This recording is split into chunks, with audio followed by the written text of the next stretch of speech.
Assalamualaikum warahmatullahi wabarakatuh. Halo teman-teman semua. Perkenalkan, saya Rani Mahardika Gumanti dari kelas 5B Pendidikan Biologi. Pada kesempatan kali ini saya akan menjelaskan sedikit terkait pendidikan inklusi. Dan adapun video ini dibuat untuk memenuhi nilai ujian tengah semester mata kuliah pendidikan inklusi. Baiklah, untuk mempersingkat waktu, langsung saja kita masuk ke pertanyaan yang pertama. Menurut pendapat Anda, pendidikan inklusi itu solusi atau masalah? Jelaskan. Menurut saya, pendidikan inklusi adalah suatu solusi karena menurut saya dengan hadirnya pendidikan inklusi, setiap individu jadi berhak memperoleh kesempatan yang sama untuk mendapatkan pendidikan secara layak tanpa harus merasa dibeda-bedakan. Sebagaimana dalam Undang-Undang Dasar 1945 Pasal 31 Ayat 1 dan Undang-Undang Nomor 20 Tahun 2003 Pasal 5 Ayat 1 tentang Pendidikan Nasional, bahwa setiap warga negara mempunyai hak yang sama untuk memperoleh pendidikan yang bermutu. Nah, hal ini berarti anak atau suatu individu dengan kelainan sekalipun berhak pula memperoleh kesempatan yang sama dengan anak normal pada umumnya untuk mendapatkan hak pendidikannya. Pendidikan inklusi juga merupakan suatu bentuk penyelenggaraan pendidikan yang menyatukan anak-anak berkebutuhan khusus dengan anak-anak normal pada umumnya untuk sama-sama belajar, mencari ilmu, dan mengembangkan potensi, minat, serta bakatnya. Nah, dengan adanya penyatuan seperti ini dapat menciptakan rasa solidaritas, kemudian mengajarkan nilai sosial berupa kesetaraan, serta memunculkan sikap saling menghargai antar sesama tanpa harus membeda-bedakan fisik maupun kondisi setiap individu. Tidak hanya itu, pendidikan inklusi juga menjadi solusi karena mampu membantu mengembangkan potensi setiap individu yang berkebutuhan khusus dan mampu menyelamatkan anak-anak dari diskriminasi pendidikan yang cenderung mengabaikan kelompok mereka. Hal ini karena memang pendidikan inklusi menitikberatkan persamaan hak dan kesempatan, kesetaraan, keadilan, serta perluasan akses pendidikan bagi seluruh warga negara tanpa terkecuali. Pendidikan inklusi juga menjadi solusi karena terkait dengan mahalnya biaya penyelenggaraan sekolah segregasi maupun sekolah khusus, sehingga pendidikan inklusi ini bisa membantu mereka-mereka yang berkebutuhan khusus namun berasal dari keluarga yang kurang mampu. Selain itu, pendidikan inklusi ini juga bisa menjadi solusi karena terbatasnya kesediaan sekolah khusus di Indonesia yang mana jumlahnya tidak sebanyak sekolah reguler pada umumnya, sehingga memang pendidikan inklusi ini sangat solutif sekali terutama bagi mereka-mereka yang memiliki kebutuhan khusus serta kecerdasan istimewa. Selanjutnya, pertanyaan yang kedua. Jelaskan dua pengertian pendidikan inklusi menurut para ahli, lalu simpulkan pengertian pendidikan inklusi menurut pendapat sendiri. Oke, menurut pendapat ahli yang pertama, yaitu menurut Hildegun Olson, pendidikan inklusi adalah sekolah yang harus mengakomodasi semua anak tanpa memandang kondisi fisik, intelektual, sosial emosional, linguistik, atau kondisi lainnya. Yang artinya pendidikan inklusi menurut Hildegun Olson ini adalah pendidikan yang mampu mengakomodasi semua anak-anak, mencakup penyandang cacat, kemudian berbakat, kecerdasan istimewa, kemudian anak-anak dari golongan minoritas maupun anak-anak dari golongan yang kurang beruntung. Sementara itu, menurut Steup and Peck, pendidikan inklusi adalah penempatan belajar anak berkelainan ringan, sedang, dan berat secara penuh di kelas. Ini berarti kelas reguler menunjukkan tempat belajar yang relevan bagi anak-anak berkelainan apapun jenis kelainannya. Berdasarkan pendapat dua ahli tersebut, dapat disimpulkan bahwa pendidikan inklusi adalah suatu bentuk pelayanan pendidikan untuk peserta didik yang berkebutuhan khusus tanpa memandang kondisi fisik, intelektual, sosial emosional, linguistik maupun kondisi lainnya untuk sama-sama mendapatkan pelayanan pendidikan di sekolah reguler. Selanjutnya, pertanyaan yang ketiga. Jelaskan konsep dasar tunanetra. Tunanetra berasal dari kata tuna yang artinya rusak dan netra yang berarti mata. Jadi tunanetra ini artinya individu yang mengalami kerusakan pada organ mata. Nah, tunanetra adalah suatu kondisi di mana individu mengalami keterbatasan maupun ketidakmampuan dalam hal memanfaatkan indera penglihatan yang sesuai dengan fungsinya. Keterbatasan ini membuat mereka tidak dapat melihat secara jelas, detail, dan nyata. Nah, akibatnya mereka membutuhkan alat-alat khusus sebagai alat bantu untuk bisa melihat dengan jelas. Nah, makanya tunanetra ini menjadi salah satu populasi dari individu berkebutuhan khusus. Lanjut ke pertanyaan yang keempat. Pertanyaan yang keempat ini ada dua. Yang pertama, apa perbedaan tuli dan tunarungu? Tuli adalah suatu kondisi di mana fungsi pendengaran mengalami penurunan sehingga seseorang kesulitan untuk mendengarkan suara. Sedangkan tunarungu adalah istilah bagi penderita gangguan pendengaran berupa tuli sejak lahir, di mana biasanya gangguan pendengaran ini disertai dengan gangguan bicara. Selanjutnya pertanyaan nomor 4 yang kedua.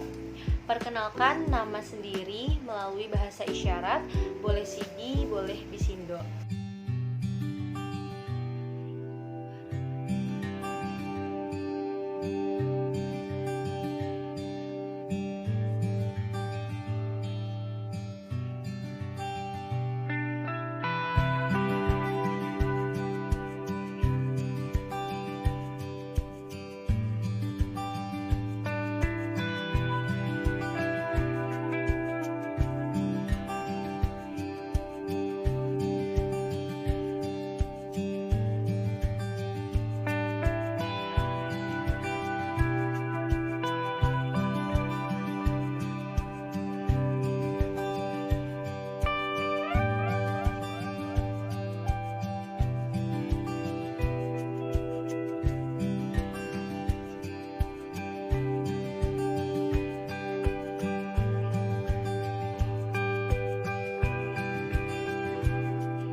Nah, selanjutnya pertanyaan yang kelima. Bagaimana cara Anda sebagai calon pendidik dalam membantu anak tunagrahita yang belajar di sekolah inklusi? Cara saya sebagai calon pendidik dalam membantu anak tunagrahita yang belajar di sekolah inklusi yaitu dengan menerapkan berbagai strategi pembelajaran seperti misalnya strategi pengajaran yang diindividualisasikan, strategi kooperatif dengan mengintegrasikan anak tunagrahita dengan anak normal untuk sama-sama belajar sekaligus melatih sikap saling menghargai, solidaritas dan kepedulian di antara sesama, di antara keduanya. Kemudian juga menerapkan strategi modifikasi tingkah laku di mana anak-anak tunagrahita diarahkan dan dibimbing untuk menghilangkan tingkah laku yang kurang baik dan diajarkan tingkah laku yang baik.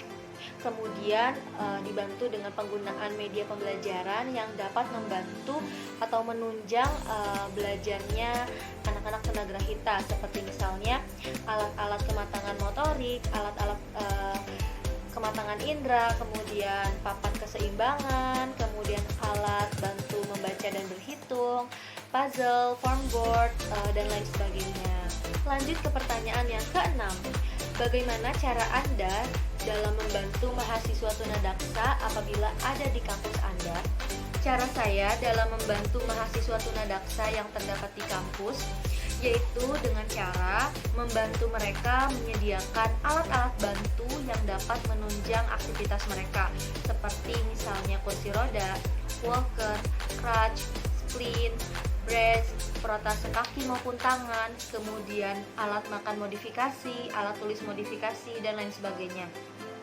Kemudian mengutamakan ataupun memprioritaskan mereka untuk menggunakan fasilitas-fasilitas yang tersedia, seperti misalnya penggunaan jalur pejalan kaki atau pedestrian, kemudian lift, ramp, dan fasilitas-fasilitas lainnya. Lanjut ke pertanyaan yang ketujuh. Jelaskan klasifikasi anak tunalaras. Secara garis besar, anak tunalaras dapat diklasifikasikan ke dalam dua golongan, yaitu anak yang mengalami kesukaran dalam menyesuaikan diri dengan lingkungan sosial dan anak yang mengalami gangguan emosi. Golongan yang pertama yaitu anak yang mengalami kesukaran dalam menyesuaikan diri dengan lingkungan sosial. Dibagi menjadi 3 kelompok, yaitu the semi-socialized children, di mana anak dapat mengadakan hubungan sosial namun terbatas hanya pada lingkungan tertentu saja, misalnya keluarga dan kelompoknya.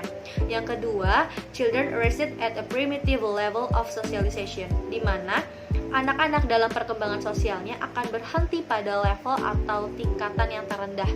Nah, anak-anak dalam kelompok ini tidak pernah mendapatkan bimbingan terkait sikap-sikap sosial, sehingga mereka akan melakukan apa saja sesuai dengan yang dikehendakinya. Dan yang ketiga, children with minimum socialization capacity, di mana anak-anak tidak sama sekali mempunyai kemampuan untuk belajar sikap-sikap sosial. Nah, hal ini biasanya disebabkan oleh pembawaan atau kelainan atau anak tidak pernah mengenal hubungan kasih sayang, sehingga anak pada golongan ini banyak bersikap apatis dan egois. Golongan yang kedua yaitu anak yang mengalami gangguan emosi, terdiri dari 2 kelompok. Yang pertama, neurotic behavior, di mana anak pada kelompok ini masih bisa bergaul dengan orang lain, akan tetapi mereka mempunyai masalah pribadi yang tidak dapat diselesaikannya. Nah, anak-anak dalam kelompok ini cenderung sering mudah dihinggapi perasaan sakit hati, perasaan cemas, agresif, dan perasaan bersalah.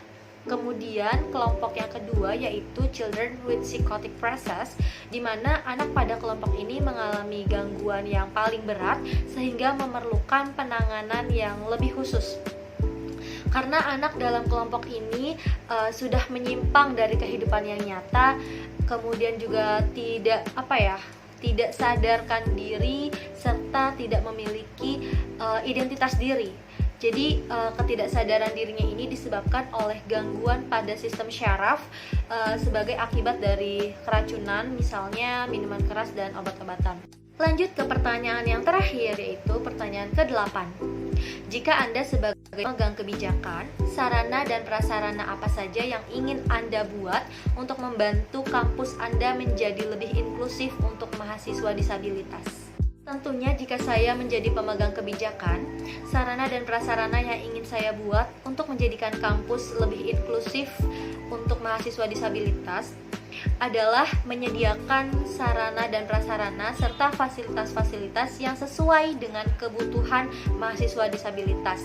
Seperti misalnya mengadakan fasilitas talking book, atau mungkin jalur pejalan kaki atau pedestrian, lift, ramp atau tanjakan, kemudian juga papan bacaan, kemudian juga stilus, dan lain sebagainya, yang pada intinya fasilitas kemudian sarana dan prasarana yang sesuai dengan kebutuhan masing-masing mahasiswa disabilitas. Baiklah, cukup sekian penjelasan saya dalam video kali ini. Kurang dan lebihnya mohon maaf. Wassalamualaikum warahmatullahi wabarakatuh. Terima kasih. Sampai jumpa.